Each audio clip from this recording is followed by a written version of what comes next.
നമുക്കറിയാം. സ്പോൺസർഷിപ്പ് അത് ഗോവിന്ദമാഷ് പറഞ്ഞില്ല. പക്ഷെ എല്ലാം പറയുമ്പോ അതിന്റെ അടിത്തട്ടിൽ ഈ കേരളീയം, അതായത് സെക്രട്ടേറിയറ്റ് അടച്ചിട്ട്, അതായത് ഞാൻ ഉദ്ദേശിക്കുന്നത് ഭരണം അടച്ചിട്ട്, ഭരണം മാറ്റിവെച്ച് കേരളീയം കൊണ്ട് നടന്നു, നവകേരള സദസ് കൊണ്ട് നടന്നു. ഇതൊക്കെ നടത്താൻ വേണ്ടി എന്ത് ചെയ്തു? സ്പോൺസർഷിപ്പ് കളക്ട് ചെയ്തു. എന്ന് വെച്ചാൽ അയ്യോ ഞങ്ങൾ ഇലക്ട്രൽ ബോണ്ട് ഒന്നും മേടിച്ചിട്ടില്ല, CPM മാത്രം ഇലക്ട്രൽ ബോണ്ട് മേടിക്കാത്ത നീതിയുക്തമായി മുന്നോട്ട് പോകുന്ന ഒരു സർക്കാർ എന്നാണ്, ഒരു പാർട്ടി എന്നാണ് പലരും വീമ്പടിക്കുന്നത്. പക്ഷേ ഈ സ്പോൺസർഷിപ്പ് എന്ന് പറയുന്നത് ഇലക്ട്രൽ ബോണ്ടിന്റെ മറ്റൊരു രൂപമാണ് എന്ന് മനസ്സിലാക്കാനുള്ള ബുദ്ധി സാമർഥ്യം മലയാളികൾക്കില്ല എന്ന് ഇവർ തെറ്റിദ്ധരിച്ചിട്ടുണ്ടാകണം. അതുകൊണ്ടാകണം ഇങ്ങനെയുള്ള വീമ്പടിക്കലും കൊണ്ട് പോകുന്നത്. അപ്പൊ ഇങ്ങനെ ഇലക്ട്രൽ ബോണ്ട് വഴി എല്ലാം, അതായത് ഖജനാവിലേക്ക് വരേണ്ട പണം സ്പോൺസർഷിപ്പ് മേടിക്കുമ്പോൾ അതല്ലേ സംഭവിക്കേണ്ടത്. അതായത് പിന്നെ നികുതി കൊടുക്കേണ്ടവനോട് കോടികൾ നേരത്തെ കൈമടങ്ങ് വാങ്ങുക. അപ്പൊ അവൻ നികുതി അടയ്ക്കത്തില്ല, അവന്റെ നഷ്ടം അവന് നികത്തണ്ടേ. അങ്ങനെ നികുതി അടയ്ക്കാതിരിക്കുമ്പോൾ അടയ്ക്കടാ നികുതി എന്ന് പറഞ്ഞ് പിന്നെ പോലീസിനെ വിടാനൊക്കും, ക്രൈംബ്രാഞ്ചിനെ വിടാനൊക്കും അവന്റെ പുറകെ വിടാൻ പറ്റില്ല. അപ്പൊ ഖജനാവ് കാലിയാകുന്നു. അതുകൊണ്ട് ബജറ്റ് എടുത്ത് നോക്കിയാൽ അറിയാം, കമേഴ്ഷ്യൽ ടാക്സസിൽ തന്നെ 14,000 കോടിയോളമാണ് കുടിശ്ശിക കിടക്കുന്നത്.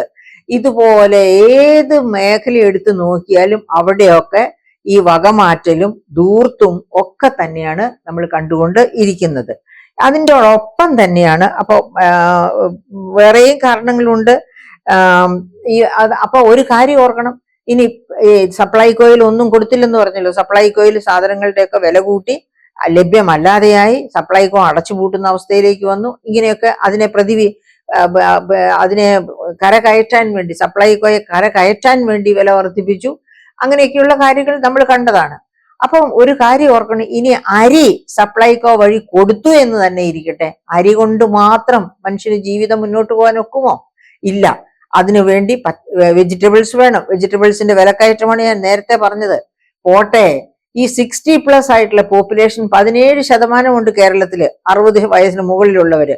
അവരൊക്കെ തന്നെ പലവിധ രോഗങ്ങൾക്ക് അടിമപ്പെട്ടവരായിരിക്കും. അപ്പൊ ഈ രോഗങ്ങൾക്കുള്ള പ്രതിവിധി മരുന്ന് വാങ്ങണം.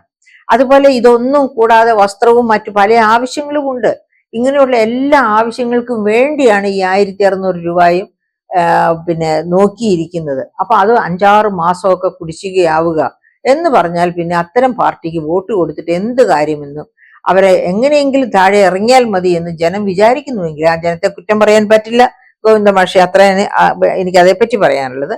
അപ്പം ഈ തരത്തില് ഇനി അതുപോലെ തന്നെ നമ്മൾ ആലോചിച്ച് നോക്കൂ, പോലീസ് വകുപ്പ് ഗുണ്ടായിസം. എവിടെയാണ് പോലീസ് വകുപ്പ് പ്രവർത്തിക്കുന്നത്? ഒന്നാം തരം സമർത്ഥരായ പോലീസുകാരാണ് കേരളത്തിലുള്ളത്. പക്ഷേ അവരുടെ ചിറകരിഞ്ഞ്, അവരുടെ കൈകാലുകൾ വെട്ടി അവരെ തളർത്തിയിട്ടിരിക്കുകയാണ്. അവരെ കണ്ണുരുട്ടിയാൽ മതി, അവര് ആ ഇരുന്നിടത്തിൽ തന്നെ ഇരുന്നു പോകും, എഴുന്നേക്കില്ല.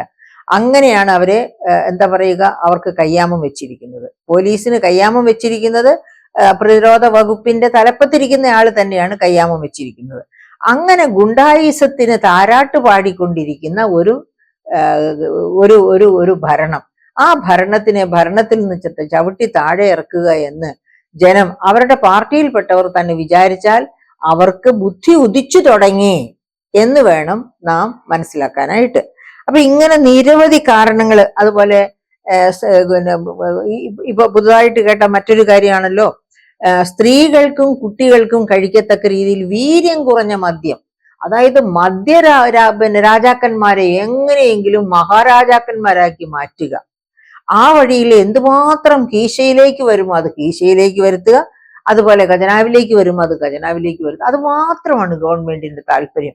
ഇതുണ്ടാക്കുന്ന പ്രതിസന്ധികൾ ഏത് തരത്തിലുള്ളതാണ് എന്ന് ഒരു തരി പോലും ചിന്തിക്കാതെയാണ് ഓരോ നയങ്ങളും ഈ ഗവൺമെന്റ് ഫോം ചെയ്തുകൊണ്ടിരിക്കുന്നത്. അപ്പൊ അതിനകത്തേക്ക് എന്താ പറയുക, ഈ പറയപ്പെട്ട ക്രോണി ക്യാപിറ്റലിസം അരിച്ചു കയറി വരുന്നു എന്നല്ല പറയേണ്ടത്.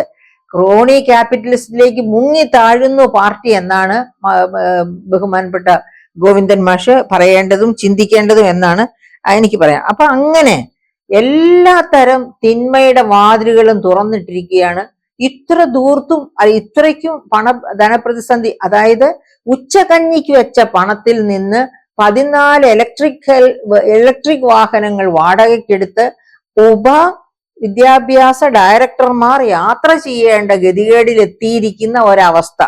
ആ അവസ്ഥയിലും നമ്മൾ ഓർക്കണം, എത്ര വണ്ടികളുടെ അകമ്പടിയോടെയാണ് നമ്മുടെ ബഹുമാനപ്പെട്ട മുഖ്യമന്ത്രി യാത്ര ചെയ്യുന്നത് എന്ന്. അതുപോലെ ഓരോ മന്ത്രിമാർക്കും മുഖ്യമന്ത്രിക്കും എത്ര സ്റ്റാഫ് ഉണ്ട് എന്ന്.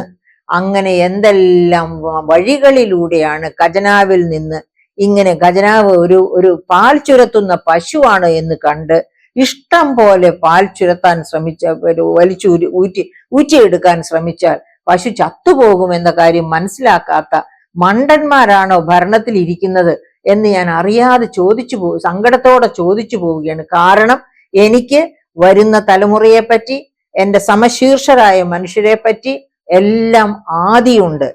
ഞാനും അവരോടൊപ്പം ജീവിക്കേണ്ടതാണ്. അവരുടെ കണ്ണുനീരാണ് എന്റെ കണ്ണുനീര്, അവരുടെ സന്തോഷമാണ് എന്റെ സന്തോഷം. അതുകൊണ്ടാണ് ഇതൊക്കെ ഇങ്ങനെ ചോദിക്കേണ്ടി വരുന്നത്. എന്നോട് ക്ഷമിക്കുക.